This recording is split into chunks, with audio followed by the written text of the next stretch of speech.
மணப்பெண்ணின் பிரத்யேகமான திருமணம் Vivaha the Chennai silks.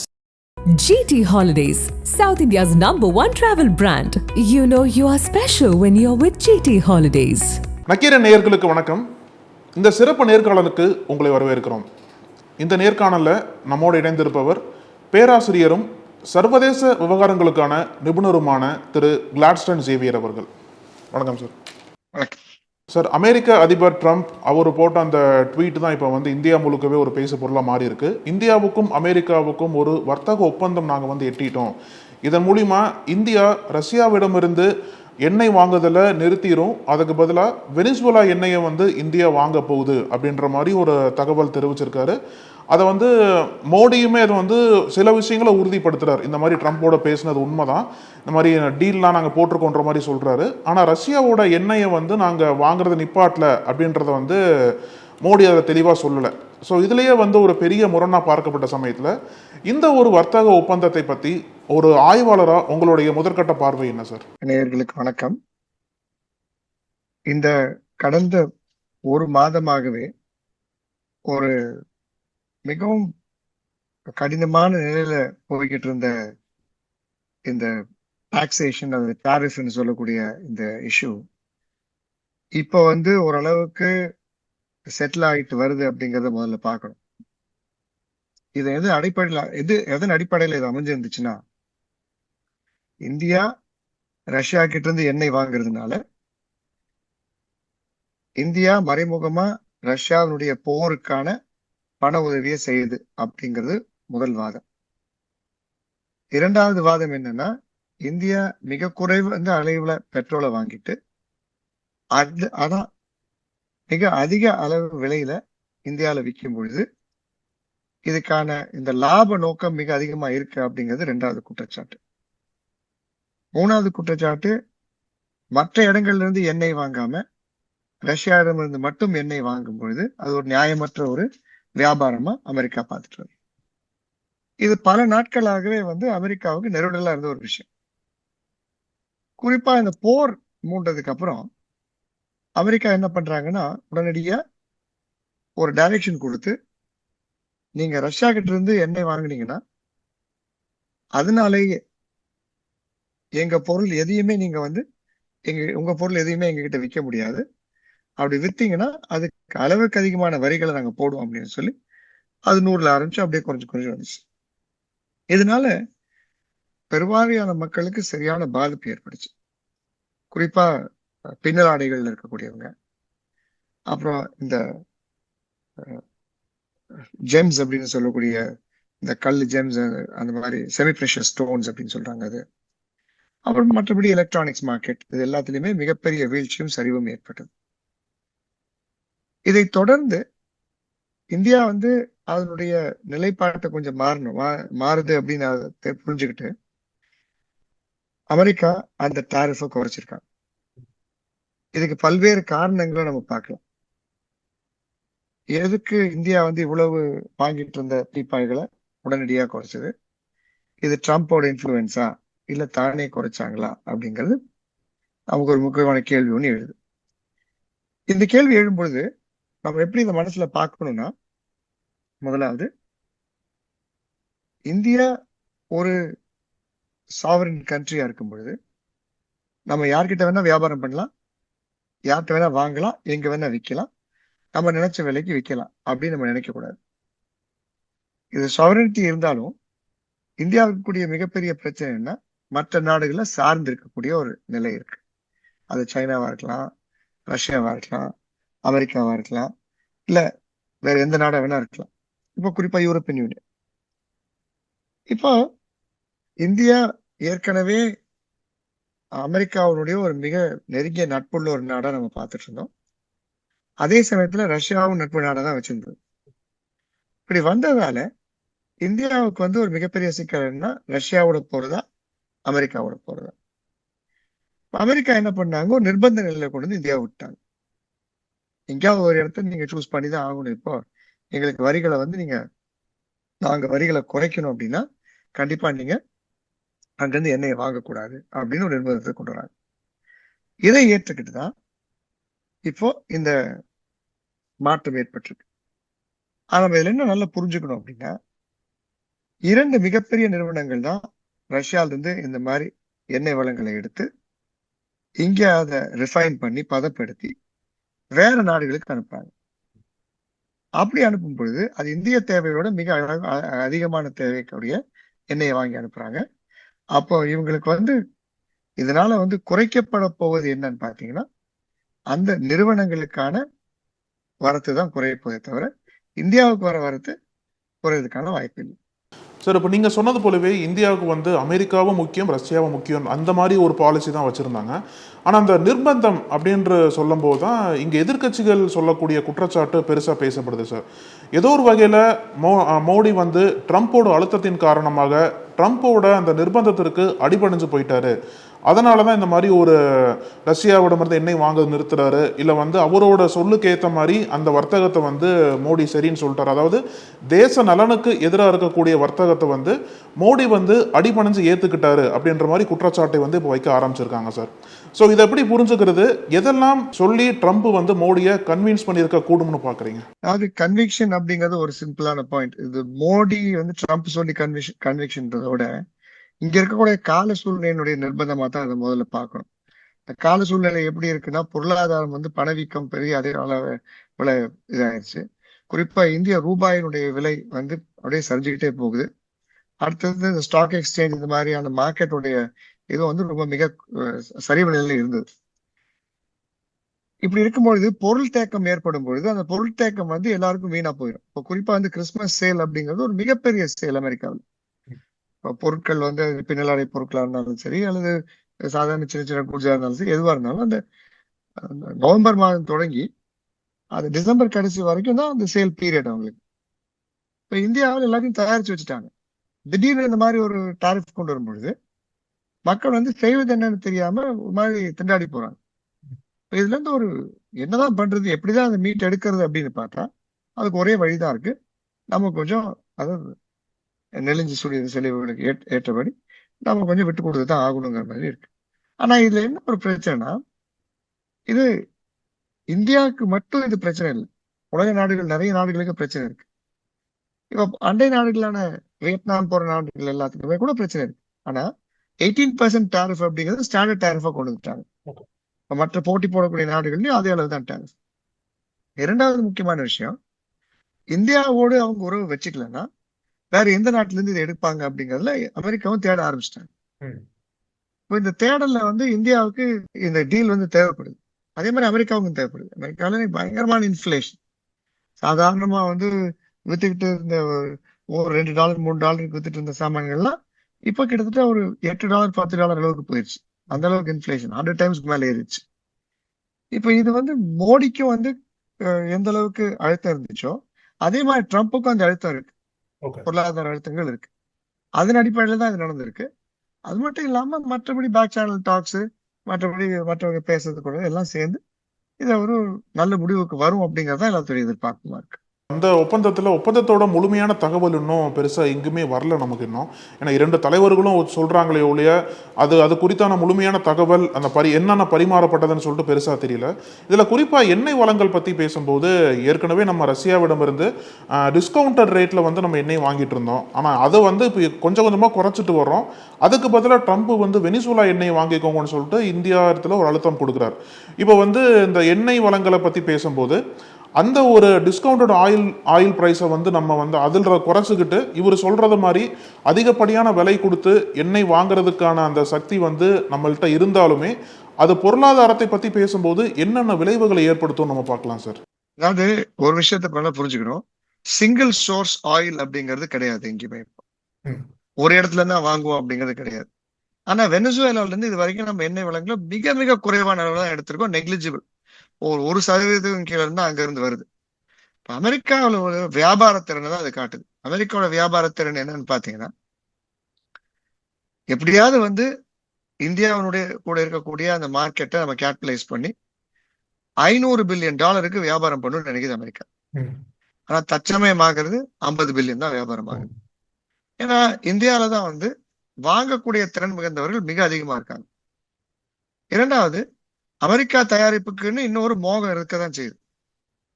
மூன்றாவதா பார்க்கும் பொழுது இதனுடைய லாபங்கள் எல்லாம் அமெரிக்காவுக்கு நேரடியா போய் சேருது. ஆனா இந்தியாவுக்கு லாபங்கள் வந்து மிக குறைவா தான் வரும். அதனாலதான் நம்ம என்ன சொல்றோம், இந்த போஸ்ட் குளோபலைசேஷன் ஏரால நம்ம ஒரு எக்கனாமிக் ப்ரொடெக்ஷனிசம் அப்படின்னு இருந்துச்சு. எக்கனாமிக் ப்ரொடெக்ஷனிசம் அப்படின்னா எனது பொருளாதாரத்தை நானே பாதுகாத்துக்கணும், மற்றவங்களோட உதவி தேவை அப்படின்ற மாதிரி இருந்த ஒரு சூழ்நிலையை இது மாத்தி அமைச்சிருக்கு. இப்போ பொருளாதார தேவை அப்படின்னு சொன்னோன்னே இவங்க என்ன சொல்றாங்க, அப்போ உங்க எண்ணெய் எங்க இருந்து வாங்குங்க, நாங்க கடனா கூட கொடுக்குறோம், ஆனா எண்ணெய் நீங்க வாங்க கிட்ட, அவங்க கிட்ட என்ன விலைக்கு வாங்குனீங்களோ அது மாதிரி நாங்க கொடுக்குறோம் அப்படிங்கிற மாதிரி சொல்றாங்க. ஆனா இருக்கிற தூரத்தை பொறுத்து வரல இது எந்த அளவுக்கு சாத்தியமாகும் அப்படிங்கிறது நமக்கு தெரியாது. அது இல்லாம இந்தியா எண்ணெய் வளங்களை பொறுத்தவரையில ரஷ்யா வந்து ஒரு மிகச்சிறந்த ஒரு பார்ட்னரா இருந்திருக்காங்க. இது வரைக்கும் பெரிய சண்டைகள்லாம் அவ்வளவு இல்லாம இந்த கடந்த 50 வருஷமாவே வந்து ஒரு ரிலையபிள் பார்ட்னர் அப்படிங்கறத எஸ்டாப்ளிஷ் பண்ணிட்டாங்க. ஆனா அமெரிக்கா வந்து அந்த ரிலையபிள் பார்ட்னரா எஸ்டாப்ளிஷ் ஆகுது இன்னும் ரொம்ப நாள் ஆகும். ஏன்னா குறிப்பா ட்ரம்ப் இருக்கக்கூடிய நிலையில ஒரு நேரம் ஒவ்வொரு மாதிரி அட்வர்டைஸ்மெண்ட் வருது, ஒவ்வொரு மாதிரி அனௌன்ஸ்மெண்ட் வருது. இப்போ இந்த மாதிரி அனௌன்ஸ்மெண்ட்ஸ் வருது, எப்படி வந்து அவங்க ஆக்ஷன்ல ஃபாலோ பண்றாங்க அப்படிங்கிறது நம்ம இனிமேல் பொறுத்து இருந்து தான் பார்க்கணும். இப்போ உடனே நம்ம சொல்றது மிக மிக கடினமான விஷயம். ஓகே. ஸோ இப்போ நமக்கு என்ன தகவல் வருது அப்படின்னா, ரஷ்யாட்டிருந்து என்ன சொல்றாங்க அப்படின்னா, இது வரைக்கும் இந்தியா தரப்புல நம்மளுக்கு எந்த விதமான செய்தியோ அந்த மாதிரி எண்ணெய் வாங்குறது நிறுத்த போறோம் அப்படின்ற மாதிரி தகவல் எதுவுமே இந்தியாட்டிருந்து வரலன்னு சொல்லிட்டு ரஷ்ய அரசாங்க அதிகாரி வந்து இப்போ தெரிவிச்சிருக்காரு. ஒருவேளை உண்மையிலேயே வந்து மொத்தமா இந்தியா வந்து ரஷ்யாவோட எண்ணெயை குறைச்சிக்கிட்டாங்க அப்படின்னா அது எப்படிலாம் வந்து இங்க ஒர்க் அவுட் ஆக வாய்ப்பு இருக்கு, ரஷ்யா இந்திய உறவுகளை எப்படிலாம் பாதிப்பா முடியும்னு பாக்குறீங்க சார்? அதாவது ரஷ்யாவுக்கும் இதுல வந்து கடுமையான பாதிப்புகள் இருக்கத்தான் செய்யுது. ஏன்னா ரஷ்யா இருக்கக்கூடிய ஒரு சூழ்நிலையும் வந்து ஒரு பொருளாதார ரீதியாக ஒரு சிறந்த நிலையில் இல்லை அவங்க. அப்போ ஆனா அதே சமயத்துல நம்ம அளவுக்கு அதிகமா தான் எண்ணெயை வந்து வாங்கக்கூடாது அப்படின்னு நம்ம சொல்றாங்களே தவிர அந்த ரிக்வயர்ட் குவான்டிட்டிஸ் வந்து அதுல பெரிய ஒப்ஜெக்ஷன் ஒண்ணு வரல. ஆனா இதுல என்ன பார்க்க வேண்டிய விஷயம் என்ன இருக்குன்னா, இந்த ஒப்பந்தம் முழுமையா வந்து கையெழுத்தாய் வரும்பொழுது பல்வேறு மாற்றங்களை சந்திக்கும். பேச்சளவுல தான் நடந்திருக்கு. ஆனா பேச்சளவுல நடந்ததுக்கு உங்களுக்கு வந்து நேஷனல் ஸ்டாக் எக்ஸ்சேஞ்ச்ல 1% ஏறிடுச்சு. அது ரியாக்ட் பண்ண ஆரம்பிக்குது மார்க்கெட்.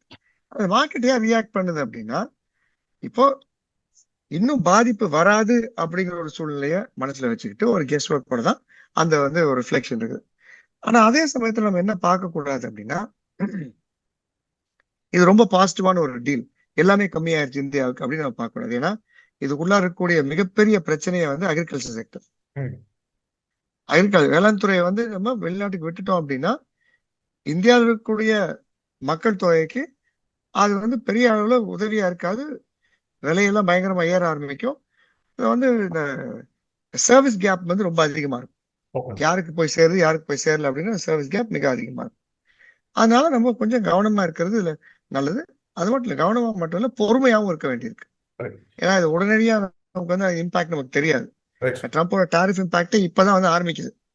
அதுக்குள்ள நிறைய மாற்றங்கள் குறைத்து மாற்றங்கள் இருக்கு. அந்த மாற்றங்களுக்கு முகம் கொடுத்தோம்னா மட்டும்தான் அடுத்த லெவலுக்கு நம்ம போக முடியும்.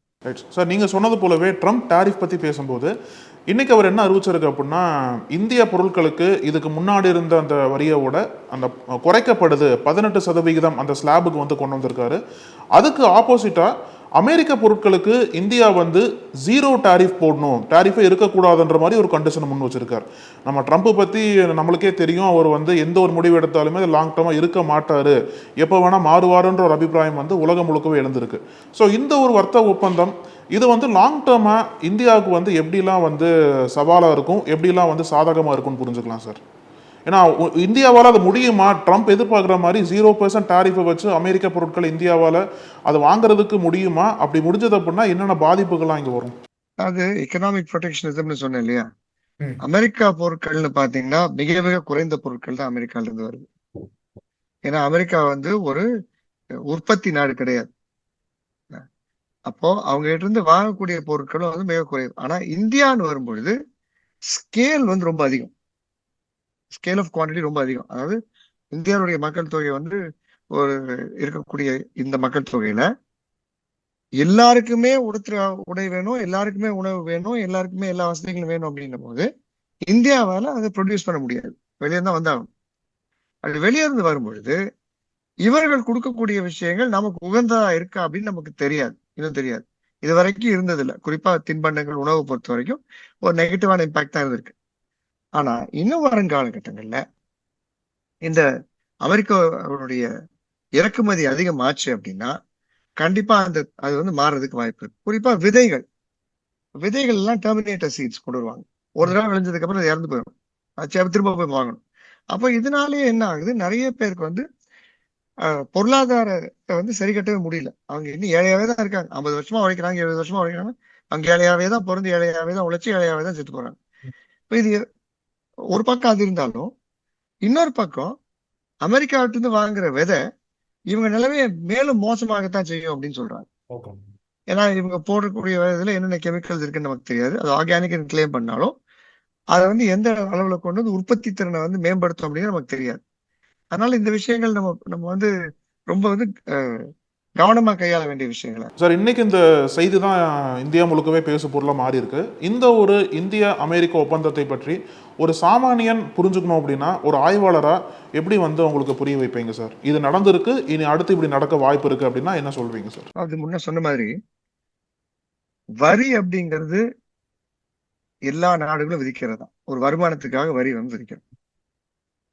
அடுத்தது ஒரு பொருளை விற்க கூடாது அப்படிங்கிறதுக்கான வரி போடுறது, குறைவா விற்கணும் அப்படிங்கிறதுக்காக வரி போடுறது. அடுத்த வரி எப்படின்னு பாத்தீங்கன்னா ஒரு ஒரு தளம்பல் நிலையில இருக்கிறது. ஒரு சிலதுக்கு வரிகள் இருக்கும், ஒரு சிலருக்கு வரிகள் இருக்காது. அந்த மாதிரி இருக்கு. ஆனா வரி வந்து என்ன பண்ணுது, ஒரு நாட்டினுடைய பொருளாதாரத்துக்கு ஒரு மிக முக்கியமான ஒரு விஷயமா இருக்கு. குறிப்பா வந்து நம்ம மறைமுக வரிகள்னு சொல்லக்கூடிய வரி. இப்ப 2 நாடுகளுக்கு நடுவில் வந்து இந்த வியாபாரங்கள் நடக்கும் பொழுது அந்த வியாபாரம் வந்து சுமூகமா நடக்கணும் அப்படின்னா இந்த 2 நாடுகளும் ஒரு ஒப்பந்தத்துக்குள்ள வரணும். என்ன வாங்குறது, என்ன விற்கிறது அப்படிங்கிறது. அதே மாதிரி என்ன விலைக்கு வாங்குறது, என்ன விலைக்கு விற்கிறது. இந்த மாதிரி ஒரு புரிந்துணர்வு ஒப்பந்தம் தான் மோடியும் ட்ரம்ப்பும் சேர்ந்து இப்போ அண்மையில சேர்ந்துட்டாங்க. இது போன் மூலமா நடந்ததுதான். இதுக்கு ஒரு கான்டெக்ஸ்ட் அண்ட் பேக்ரவுண்ட் இருக்கு. இந்த கான்டெக்ஸ்ட் அண்ட் பேக்ரவுண்ட் என்ன அப்படின்னு பாத்தீங்கன்னா, பின்னணி என்னன்னு பாத்தீங்கன்னா, முதலாவது இந்தியா ரஷ்யா கிட்ட இருந்து எண்ணெய் வளங்களை வாங்கிட்டே இருக்காங்க. ஆனா அந்த எண்ணெய் வளங்கள் இந்திய மார்க்கெட்டுக்கு வர்றது கிடையாது, எல்லாமே வர்றது கிடையாது. 2 ரிஃபைனரிஸ் இருந்து என்ன பண்றாங்க, 2 சுத்திகரிப்பு ஆலைகள் கம்பெனிங்க அந்த எண்ணெயை முழுமையா வாங்கிட்டு அதை சுத்திகரிச்சு அவங்க மீண்டும் வந்து வேற நாட்டுக்கு அனுப்பிடுறாங்க. இந்த சுத்திகரிக்கும் செலவு வந்து மிக அதிகமா சார்ஜ் பண்றதா சொல்றாங்க. அது மட்டும் இல்லாம இந்தியாவும் கச்சா எண்ணெயை வாங்கும் பொழுது அதை விற்கிறத அளவுக்கு அதிகமான விலையில விற்கிறதாகவும் சொல்றாங்க. இந்த சூழ்நிலை இருக்கும் பொழுதுதான் ரஷ்யா கிட்ட இருந்து இந்தியா என்ன வாங்கிட்டு இருக்கு அப்படின்னு தெரிஞ்சுக்கிட்டு அப்போ ரஷ்யாவையும் நம்ம வந்து ஒரு வழிக்கு கொண்டு வரணும், இந்தியாவையும் ஒரு வழிக்கு கொண்டு வரணும்னா ஒரே வழி வந்து இதுக்கான டாக்ஸை போடுறது. 50% போடுற டாக்ஸ் ஃபர்ஸ்ட், அதுக்கப்புறம் கொஞ்சம் ஏறிச்சு, அப்புறம் இறங்கி இப்போ வந்து கொஞ்சம் கட்டக்கூடிய நிலையில இருக்கிற மாதிரி இருக்காங்க. ஆனா அதே சமயத்துல ஃப்ரீ ட்ரேட் அக்ரிமெண்ட் அப்படின்னா தாராளமா இந்த மாதிரியான சுமைகள் இல்லாம இந்திய பொருட்கள் அங்க போலாம், அங்கத்த பொருட்கள் இங்க வரலாம் அப்படிங்கிற மாதிரி பேசுறாங்க. இப்ப மொத்த ட்ரேட் இந்தியாவுக்கும் அமெரிக்காவுக்கும் இப்ப இருக்கக்கூடியது ஒரு 50 to 60 பில்லியன் டாலர்ஸ் இருக்கு. ஆனா ட்ரம்ப் இந்த மாற்றத்தினால, கொள்கை மாற்றத்தினால என்ன சொல்றாருன்னா அது கிட்டத்தட்ட ஒரு கணக்கில் அடங்காத கோடிகள் அப்படிங்கிற மாதிரி சொல்லலாம். 500 கோடிக்கு போடுது. அப்ப 50 to 500 கோடிக்கு வியாபாரம். அது மட்டும் இல்லாம எல்லா பொருட்களையும் இந்தியா வாங்கணும் அப்படின்னு சொல்றாங்க. இது வந்து ஒரு நெருடலான விஷயம். எல்லா பொருட்களையும் வாங்க முடியாது. ஃபுட்ல வருவாங்க, அப்புறம் மில்க்ல வருவாங்க, டைரி ப்ராடக்ட்ஸ் வருவாங்க. ஆனா அதே சமயத்துல இந்தியாவிலிருந்து டைரியும் எக்ஸ்போர்ட் பண்றதுக்கான ஒரு சிக்கல்களை வச்சிருக்காங்க. இது எல்லாத்தையுமே தளர்த்தினாதான் முடியும். முக்கியமா வந்து ஹியூமன் ரிசோர்ஸ் மூவ்மெண்ட், மனிதவள நகர்வுகளை வந்து கொஞ்சம் பார்க்கணும். சாதாரணமா புரிஞ்சுக்கணும் அப்படின்னு சொன்னா ஒரு நாட்டுல இருந்து எண்ணெயை வாங்குறத நான் தான் கண்ட்ரோல் பண்ணேன்னு அமெரிக்கா சொல்லுது. அதே சமயத்துல எங்களோட எண்ணெயை நீங்க வாங்குங்கன்னு அவங்க சொல்றாங்க. ஏன்னா நீங்க அவங்க கிட்ட இருந்து எண்ணெயை வாங்குனீங்கன்னா அங்க நடக்கிற போருக்கு மறைமுகமா நீங்க உதவி செய்யற மாதிரி அப்படிங்கிறத தெளிவாக சொல்லியிருக்காங்க. அப்ப இந்த மாதிரி இருக்கும் பொழுது இந்தியா தரப்புல இருந்து இருக்கக்கூடிய பதிலிருப்பும் வந்து வித்தியாசமா இருக்கணும், இன்னும் கொஞ்சம் அதிகமாகவும் ஆழமாகவும் இருக்கணும். இப்போதைக்கு இதை பத்தி நம்ம சொல்றதுங்கிறது கொஞ்சம் சிரமமா இருக்கும். ஏன்னா முழு டாக்குமெண்ட் வரல, எந்தெந்த துறைகள்ல இந்த டாரிஃப்ஸை கம்மி பண்ணிருக்காங்கன்னு தெரியல. ஆனா வருது அப்படி வந்துச்சுன்னா நம்மளால வந்து இன்னும் கொஞ்சம் தீர்க்கமான முடிவுகள் நம்ம எடுக்கலாம். Right sir. ஸோ அந்த இந்திய அமெரிக்க வர்த்தக ஒப்பந்தத்தோட ஒரு முன்னுரையாக இதை எடுத்துக்கலாம். 2 தலைவர்களும் ஒரு இன்ட்ரடக்ஷன் மாதிரி கொடுத்துருக்காங்கன்னு சொல்லலாம். ஸோ வரக்கூடிய நாட்களில் எப்படிலாம் அது போக போகுது, எப்படி வந்து 2 பேருக்கும் ஒரு சாதகமான சூழ்நிலை ஏற்பட போகுது அப்படின்றத பொறுத்திருந்து பார்க்கலாம் சார். உங்களோட நேரத்திற்கும் கருத்துகளுக்கும் ரொம்ப நன்றி சார். நன்றி. நக்கீரன் டிவிக்கு சப்ஸ்கிரைப் செய்யுங்கள். உங்கள் ஆதரவே எங்கள் பலம். ஆசிரியர்களுக்கு நண்பனாகவும் மாணவர்களுக்கு ஆசானாகவும் திகழும் தேர்வு வழிகாட்டி. ஒவ்வொரு பாடத்திற்கும் அனுபவமிக்க ஆசிரியர்களின் துல்லியமான தெளிவான விடைகள். CNC இருக்கு, தேர்வு பயம் எதற்கு? இது தீரன் பப்ளிஷிங் ஹவுஸ் விற்பனை வெளியீடு.